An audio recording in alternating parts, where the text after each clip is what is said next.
بسم الله الرحمن الرحيم الحمد لله رب العالمين والصلاة والسلام على أشرف الأنبياء والمرسلين وعلى آله وصحبه أجمعين سبحانك لا علم لنا إلا ما علمتنا إنك أنت العليم الحكيم ولا حول ولا قوة إلا بالله العلي العظيم الحمد لله الذي هدانا لهذا وما كنا لنهتدي لولا أن هدانا الله رب اشرح لنا صدرنا ويسر لنا أمرنا واحلل عقدة من لساننا يفقهوا قولنا قال المصنف رحمه الله تعالى ونفعنا بعلومه في الدارين آمين ไหน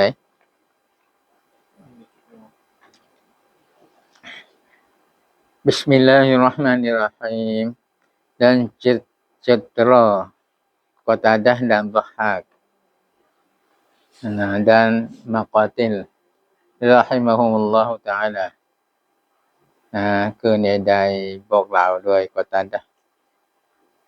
และ Dhahhak และ Maqatil rahimahumullah ta'ala ขอบคุณอัลเลาะห์ขอพระองค์อัลเลาะห์จงเมตตาพวกเขาdatang beberapa orang Yahudi kepada Nabi sallallahu alaihi wasallam คือได้มาและ Yahudi หลายคน Yahudi kepada Nabi sallallahu alaihi wasallam มายัง Nabi sallallahu alaihi wasallam maka berkata mereka itu pun Yahudi dengan pun Yahudi kekal bagi Nabi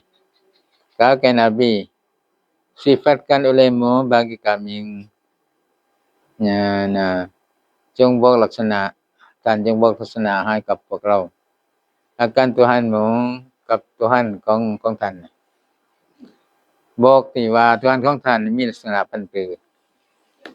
maka bahwasanya Allah Taala turunkan kalamnya pada Taurat dengan แท้จริง Allah Taala ได้ลงคำของ Allah Taala ใน kitab Taurat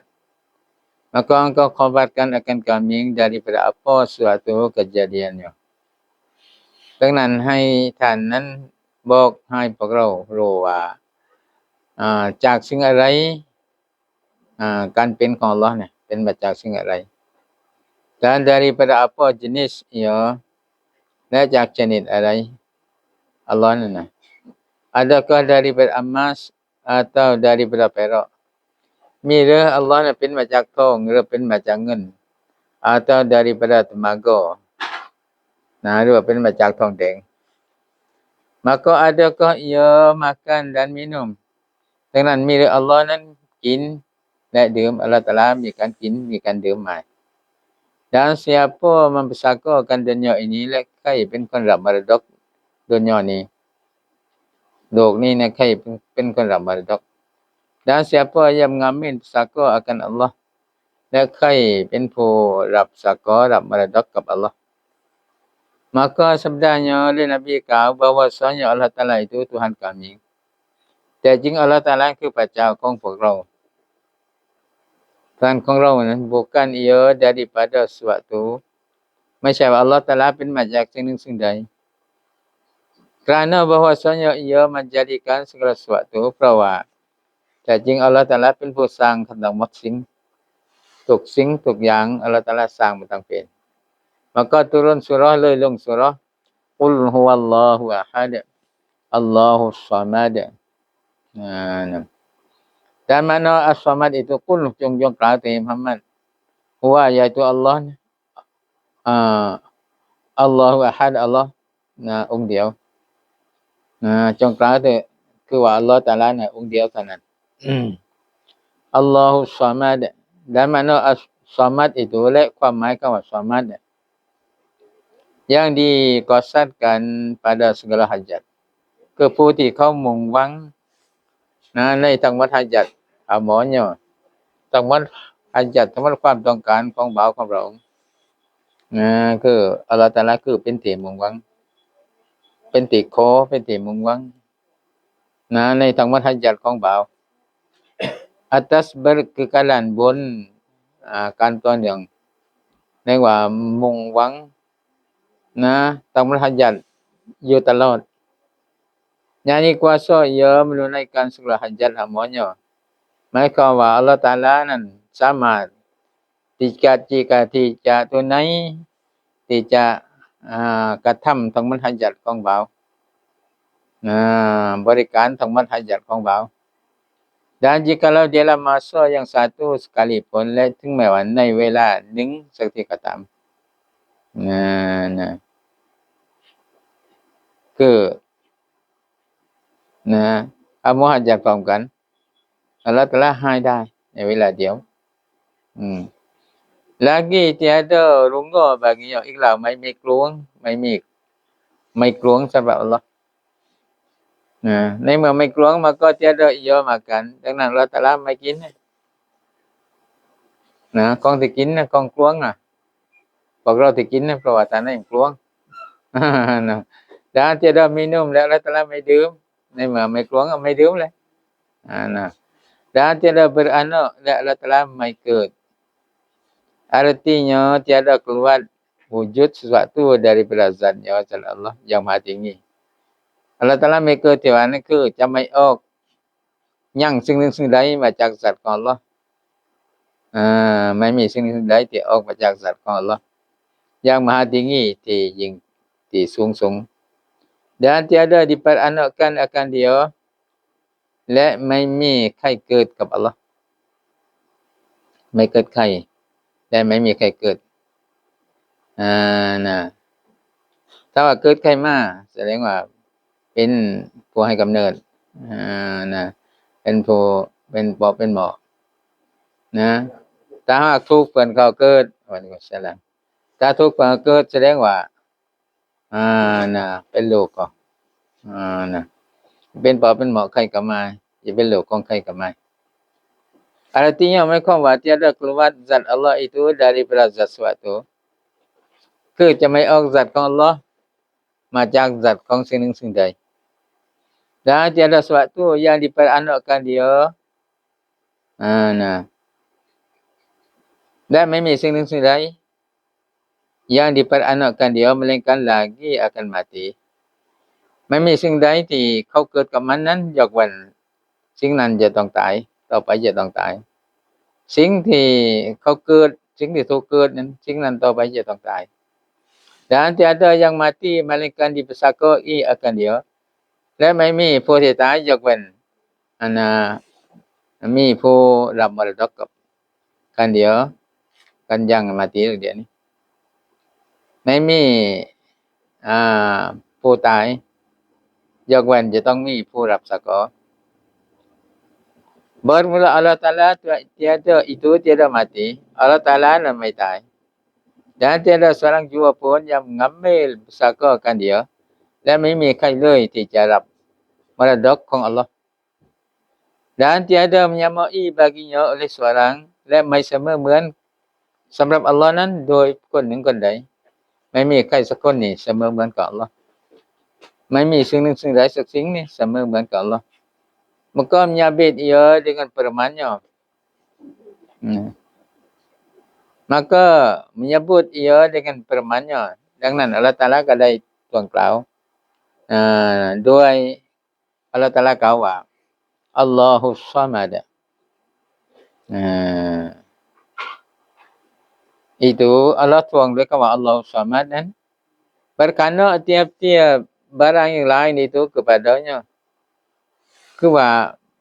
ต้องการเดี๋ยวพึงปล่อยทุกๆสิ่งอื่นนั้นต่ออัลเลาะห์อัลเลาะห์เป็นที่พึงปล่อยคือทุกๆสิ่งอื่นนั้นพึงปล่อยกับอัลเลาะห์ dan tiada syak lagi bahwasanya tiap-tiap sesuatu itu berkana kepadanya pada permulaan dan berkekalan selama-lamanya และไม่มีการชักไม่มีการสงสัยlagi ไม่มีการสงสัยอีก bahwasanya tiap-tiap sesuatu itu ว่าแต่จริงทุกๆสิ่งนั้น berkana kepadanya kana กับอัลเลาะห์พึงปล่อยกับอัลเลาะห์ pada permulaan ในแรกเริ่มก็พึงปล่อยนั่นแหละdan berkekalan และ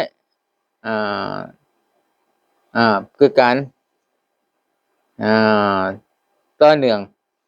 ก็เพิ่งปล่อยนั่นแหละสลามลามอยตลอดไป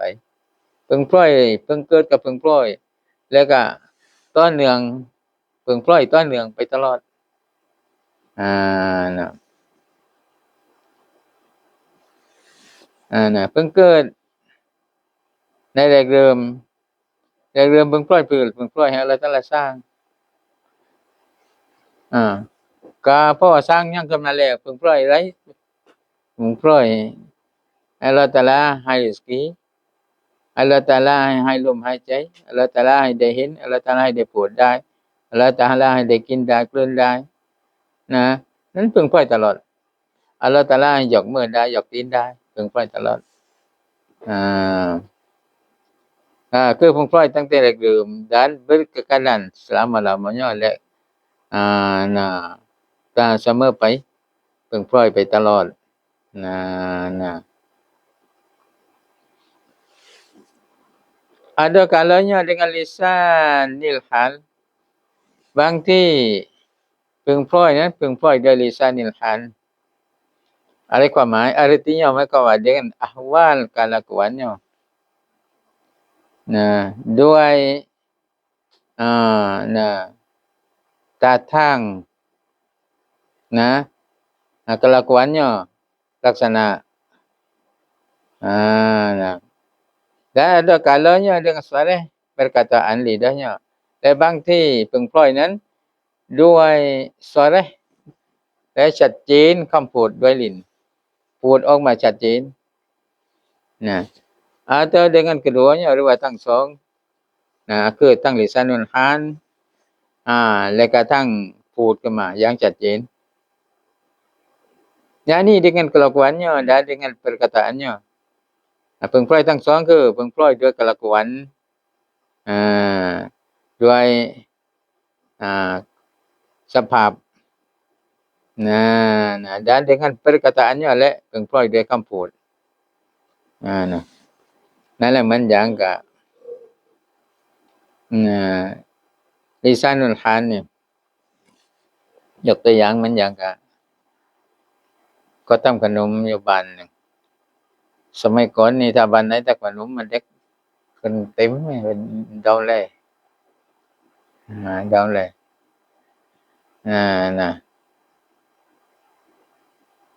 นะถึงก็สิขอกินนมก็ไม่ได้ขอไปดาวเลยจักเดียวก็เรียกเราไปจักเดียวมาลาว่าดาวลาถึงด้วยลักษณะตาก็ว่าให้เรากินมั่งนะว่านั้นตาแรงออกว่าให้เรามั่งแต่ว่าไม่ได้แรงไม่ได้แรงก็ลิซ่านหันไม่ได้แรงแต่ว่าทำลักษณะท่าทางหรือว่าให้เขาแลออกนี่ว่าเราอยู่ในรูปทรงนั้นเราต้องการที่เขาขนมมันก็ลิซ่านหันบางที่แรงออกมาจริงๆนั่นก็เรียกว่านั่นคือด้วยที่คำด้วยแรงว่าด้วยสอนเลยชัดเจนพูดมาอย่างชัดเจน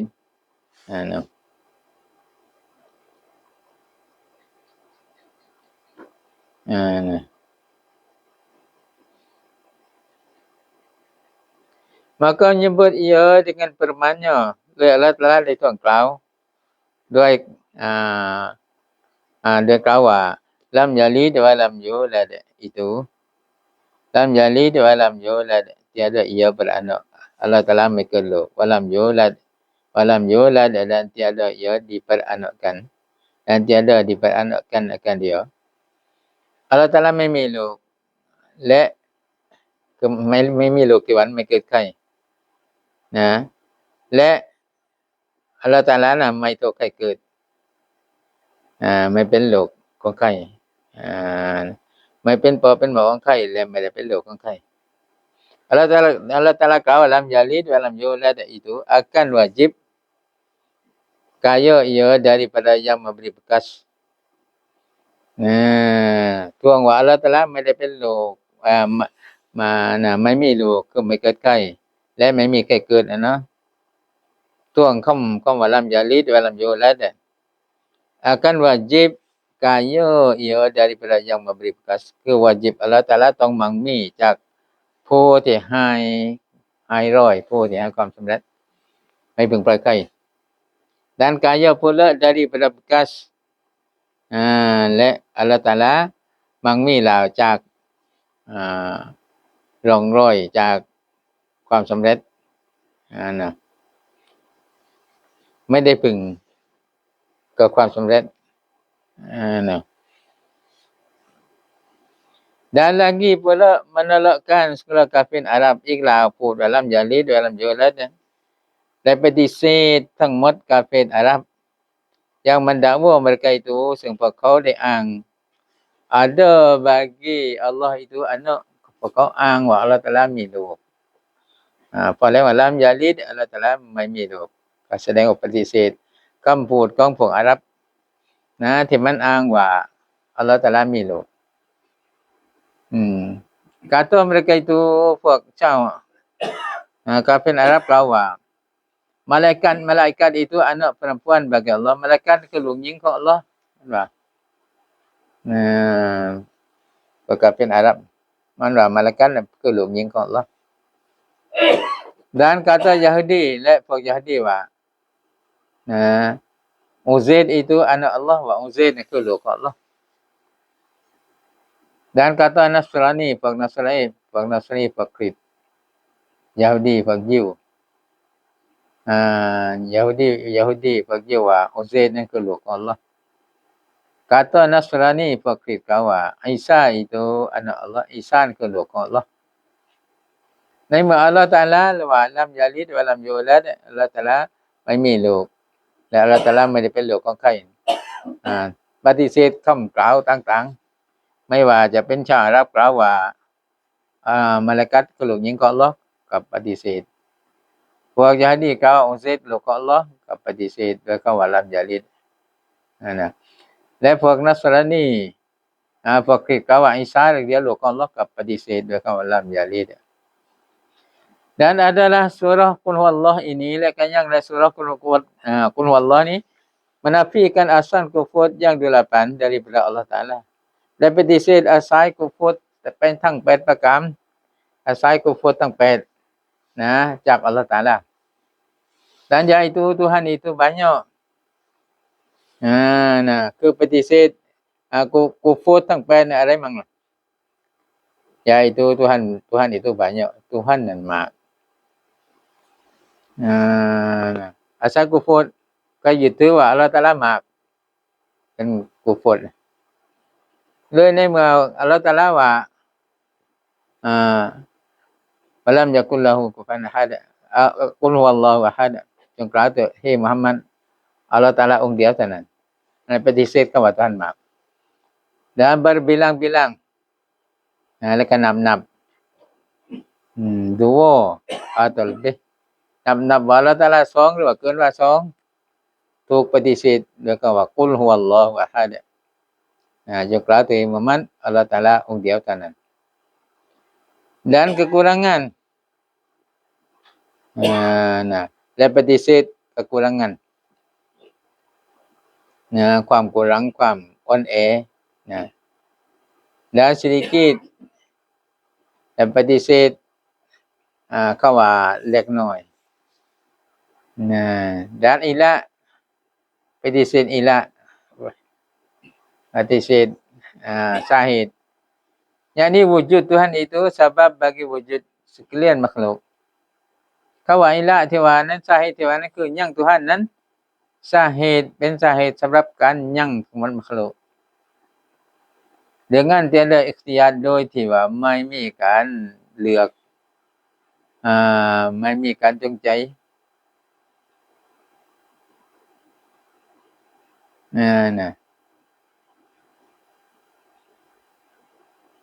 นี่คืออาศัยกุฟรคือยัง Tuhan เป็นสาเหตุสำหรับการยังของมนุษย์มักลุกการยังของมนุษย์มักลุกเดียวนี่ตามการยังของ Tuhan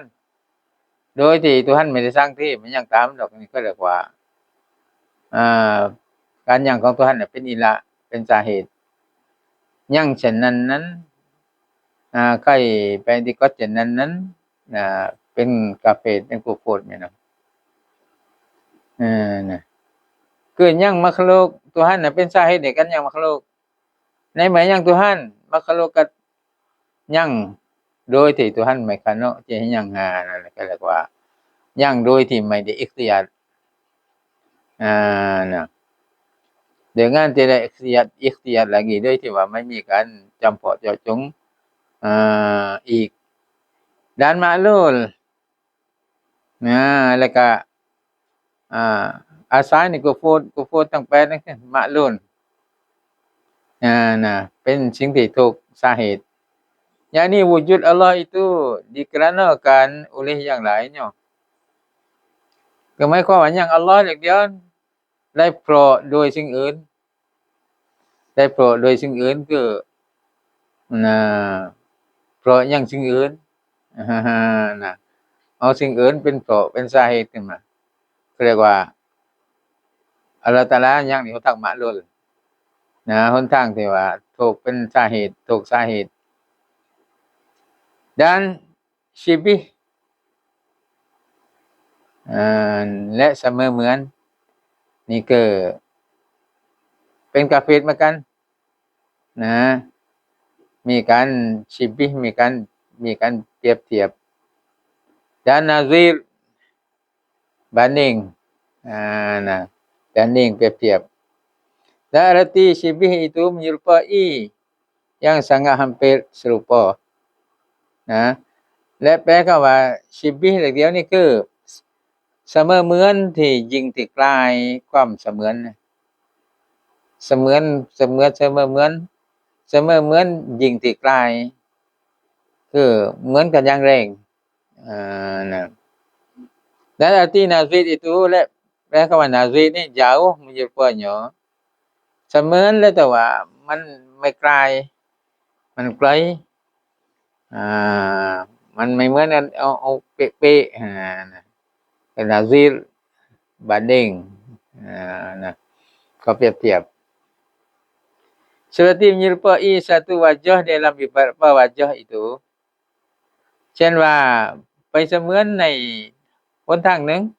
จากหลายๆหนทางไหนล่ะเสมือนที่หน้าดอก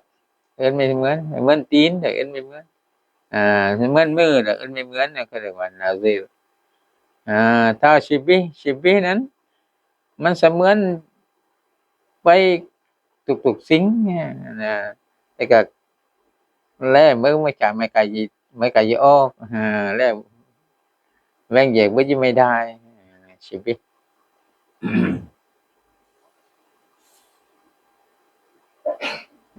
น่ะ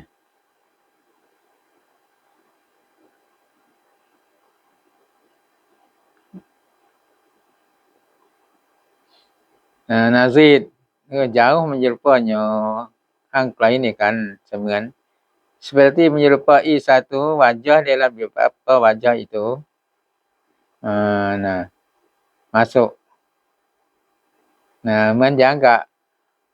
ไปเหมือนกันในทางหนึ่งจากหลายๆทางเข้าไปmaka firman-Nya Allah Taala kata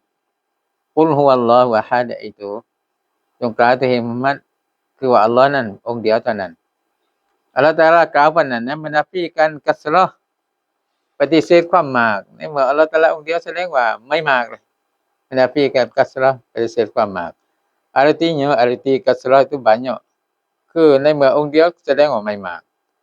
dan berbilang-bilang และนาฟีกันนับ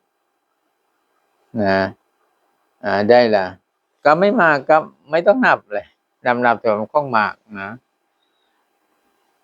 แล้วว่าอันหนึ่งแล้วเนาะงวดตัวหนึ่งมึงนับแล้วที่งวดตัวหนึ่งนับได้เลยเนาะ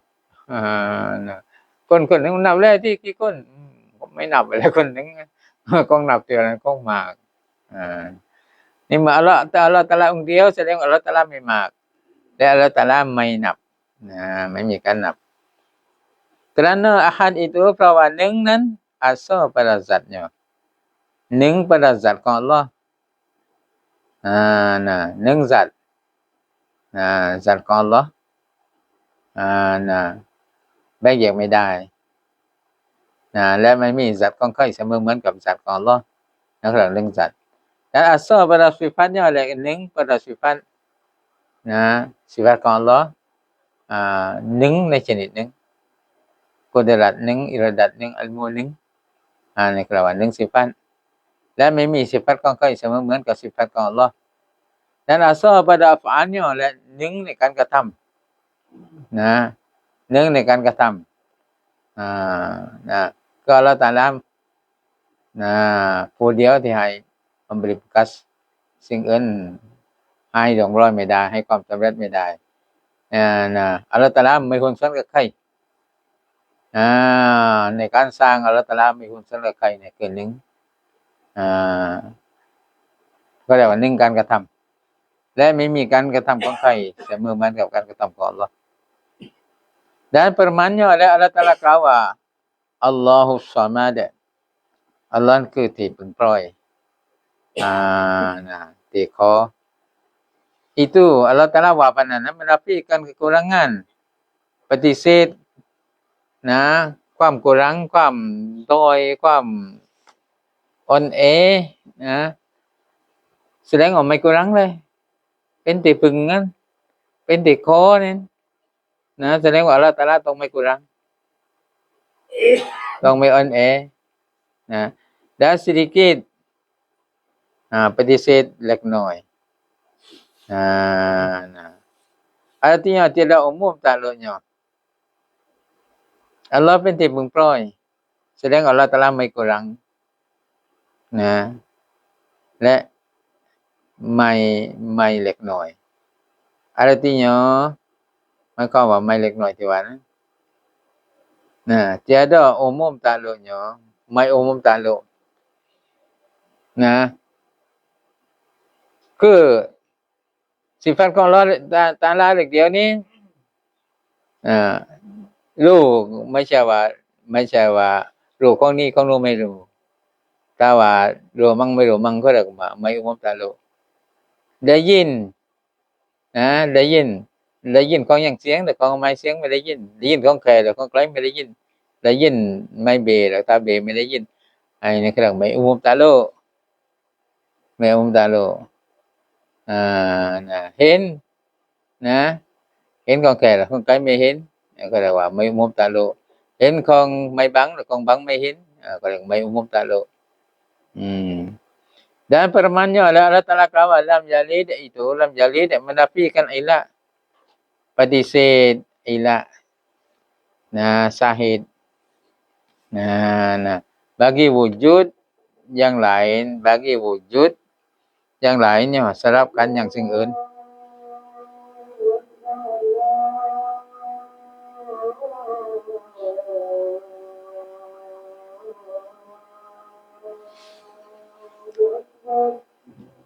dan firman-Nya oleh kaum Allah Taala ที่ว่า walam yulad itu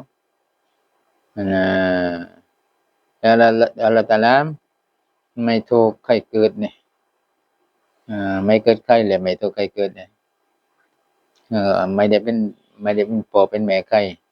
และไม่เป็นลูกเป็นหลานของใครถูกใครเกิดได้ทั้งเป็นลูกเป็นหลานก็ล่ะมันnafikan ma'lul คือปฏิเสธ ma'lul สิ่งที่ถูกอิละartinya หมายความว่า dikerana akan Allah itu เขาได้ให้เพราะกับ Allah นะ oleh yang lainnya โดยสิ่งอื่นคือว่าสิ่งอื่นยังแต่เอา Allah เลยเป็นเพราะมันว่ายัง Allah dan firman-Nya และคำของ Allah Taala Allah Taala กล่าวว่า walam yakul lahu kufuwan ahad และไม่มีสำหรับ Allah เดียวนี้เสมอเหมือนกับสิ่งหนึ่งสิ่งใดAllah Taala ว่า walam yakul lahu kufuwan ahad itu menafikan syibih ปฏิเสธเสมอเหมือนdan nazid ปฏิเสธกันเทียบwallahu a'lam Dan kata musannif wal wahdaniyatu ay la saniya lahu ta'ala fi zatihi wala fi sifatihi wala fi af'alihi. Dan kata musannif wallahu a'lam.